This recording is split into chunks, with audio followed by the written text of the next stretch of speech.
అందరికీ నమస్కారం. ఈరోజు మన ప్రయాణం ఒక చాలా పురాతనమైన పురాణ కథలోకి. కాని దీని మనం చూడబోయే కోణం మాత్రం పూర్తిగా కొత్తది. అసలు ఈ కథ మనల్ని మన అంతరంగాన్ని అర్థం చేసుకోవడానికి ఎలా సహాయపడుతుందో చూద్దాం. ఒక్కసారి ఆలోచించండి. ఒక ప్రాచీన పురాణ కథ కేవలం కథలా కాకుండా మన అంతరంగానికి ఒక మ్యాప్ లాంటిదైతే, మన అన్వేషణకు ఇదే మూలస్తంభం. ఇక్కడ్నించే మొదలుపెడదాం. మనందరికీ తెలిసిన ఈ కథ ఎక్కడ మొదలవుతుందంటే, అంతులేని ఒక పాల సముద్రంలో. హిందూ పురాణాల్లో దీన్ని క్షీరసాగరం అంటారు. ఇది ఒక ఆదిమమైన అనంతమైన ప్రదేశం అన్నమాట. ఇక ఈ కథలో ప్రధాన పాత్రధారులు దేవతలు, అసురులు. అధికారం కోసం, ఆధిపత్యం కోసం వీళ్ల మధ్య నిరంతరం పోరాటం జరుగుతూనే ఉంటుంది. మరి వీళ్ళందరూ ఇంతలా ఎందుకు పోరాడుతున్నారు? దేనికోసమీ సంఘర్షణ? దాని పేరే అమృతం. శాశ్వత జీవితాన్ని ఇచ్చే ఆ అద్భుతమైన బహుమతి కోసమే ఈ కథ అంతా. సరే, ఈరోజు మన చర్చలో ఏమేముంటాయో చూద్దాం. ముందుగా ఈ పురాణానికి ఒక కొత్త అర్థాన్ని చూస్తాం. తర్వాత ఈ మదనం మనలోనే ఎలా జరుగుతుందో తెలుసుకుంటాం.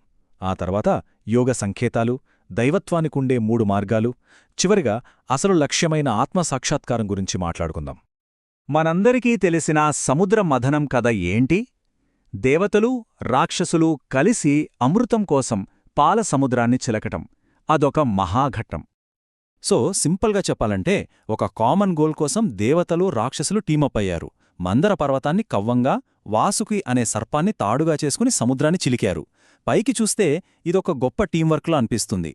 కాని అసల కథలో దీని వెనుక ఇంకా చాలా లోతైన అర్థముందని మన మూలగ్రంథాలు చెబుతున్నాయి. ఇక్కడే అసలు మలుపు. ఈ కథ కేవలం బయట జరిగిన ఒక సంఘటన కాదు. అది మన లోపల, మన చైతన్యంలో జరిగే ఒక ప్రక్రియ. ఎలాగో చూద్దాం. ఇక్కడే ఉంది అసలు విషయం. ఋషులు ఏమంటున్నారంటే, ఈ సముద్రమథనమంతా మానవ శరీరంలోనే జరుగుతుంది అని. ఆలోచించండి. ఈ ఒక్క వాక్యం మనమిప్పుడు తెలుసుకోబోయే మొత్తం రహస్యానికి ఒక తాళంచెవిలాంటిదన్నమాట. ఇప్పుడు చాలా ఆసక్తికరమైన విషయం చూద్దాం. ఆ పురాణ కథలోని ప్రతి అంశానికి, మన శరీరంలోని భాగాలకి మధ్య ఉన్న అద్భుతమైన సంబంధమేంటో, మన శరీరమే ఆ పౌరాణిక యుద్ధభూమి ఎలాగో చూద్దాం. ముందుగా ఆ పాల సముద్రం. అదెక్కడో బయటలేదు. అది మనలోనే ఉన్న అనంతమైన చైతన్యానికి, మన హృదయంలోని స్పృహకు ప్రతీక. ఇక మథనానికి వాడిన భారీ కవ్వం, మందర పర్వతం, అది మన వెన్నెముకకు సంకేతం. మన శరీరానికి కేంద్ర అక్షంలాంటి సుషుమ్నానాడి అన్నమాట. ఆధ్యాత్మిక శక్తికి ఇదే కేంద్రం. మరి తాడుగా ఉపయోగించిన వాసుకి సర్పం, అది మన శ్వాస, అంటే ప్రాణశక్తి. ఆ సర్పాన్ని అటూ ఇటూ లాగడం అనేది మనం తీసుకునే, వదిలే శ్వాస యొక్క లయబద్ధమైన ప్రవాహానికి పర్ఫెక్ట్ రూపకం. ఇక ఆ తాడును అటూ ఇటూ లాగే దేవతలు, రాక్షసులు ఎవరనుకుంటున్నారు? వాళ్లే మన వెన్నెముకకు అటూ ఇటూ ఉండే ఇడ, పింగళ నాడులు. అంటే మనలోని 2 వ్యతిరేక శక్తులనమాట. ఒకటి ప్రశాంతతకు చిహ్నమైతే, మరొకటి చైతన్యానికి. యోగాలో చేసేది కూడా ఇదే. ఈ రెండింటినీ బ్యాలెన్స్ చేయడమే అసలు లక్ష్యం. ఈ మొత్తం ప్రక్రియ అంటే వెన్నెముకను కవ్వంగా, శ్వాసను తాడుగా చేసుకుని అంతర్గత శక్తులను మథనం చేయడమే కుండలినీ యోగానికి ఆధారం. మన వెన్నెముక కింద నిద్రాణంగా ఉన్న కుండలిని శక్తిని మేల్కొలిపి సుషుమ్నా నాడి ద్వారా పైకి తీసుకురావడమే ఈ యోగం. అయితే ఈ అంతర్గత మేల్కొలుపును సాధించడమే లక్ష్యమైతే, అక్కడికి చేరుకోవడానికి ఏవైనా మార్గాలున్నాయా? ఉన్నాయని మన గ్రంథాలు చెప్తున్నాయి. వాటి గురించి చూద్దాం.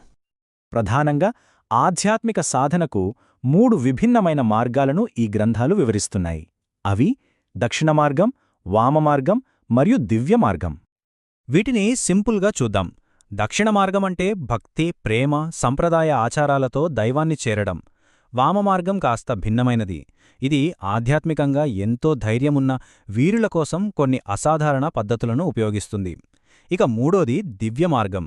ఇది నిరంతర ఆత్మవిచారణ, జ్ఞానం ద్వారా సత్యాన్ని తెలుసుకోవడంపై దృష్టి పెడుతుంది. చూచారా, పద్ధతులు వేరైనా అన్నింటి గమ్యం ఒక్కటే. చివరిగా అసలు ప్రశ్నకు వద్దాం. ఇంత మథనం తరువాత వచ్చే అమృతమంటే ఏంటి? అది మరేదో కాదు, ఆత్మసాక్షాత్కారమనే ఒక అద్భుతమైన, లోతైన అనుభవం. సో ఇక్కడ ముఖ్యమైన పాయింట్ ఏంటంటే దైవం అనేది ఎక్కడో బయట విగ్రహాల్లోనో రూపాల్లోనో ఉండేది కాదు. అది మనలోనే ఉన్న చైతన్యం. ఈ కథలు, ఈ అభ్యాసాలు అన్నీ మన దృష్టిని బయటినుంచి లోపలికి తిప్పడానికే. మొత్తం మీద మనం ఈరోజు తెలుసుకున్నదేంటంటే, ప్రాచీన పురాణాలు కేవలం కథలు కాదు, అవి మన చైతన్యానికి మ్యాప్స్ లాంటివి. ఈ మొత్తం విశ్వానికి మన శరీరమే ఒక చిన్న రూపం. మన అంతర్గత శక్తులను బ్యాలెన్స్ చేయడమే ఆధ్యాత్మిక మేల్కొలుపు. అంతిమంగా మనలోని దైవత్వాన్ని తెలుసుకోవడమే అసలు లక్ష్యం. దీంతో మన ఈనాటి విశ్లేషణ పూర్తయింది. ఇది మనందరినీ ఒక ఆసక్తికరమైన ప్రశ్నతో వదిలేస్తోంది. పురాణాలు మన అంతర్గత శక్తికి దారిచూపే పటాలైతే, మన జీవితంలో మనం చెప్పుకునే కథలు, మనం జీవించే కథలు మన గురించి మనకేం చెప్తున్నాయి? ఆలోచించండి.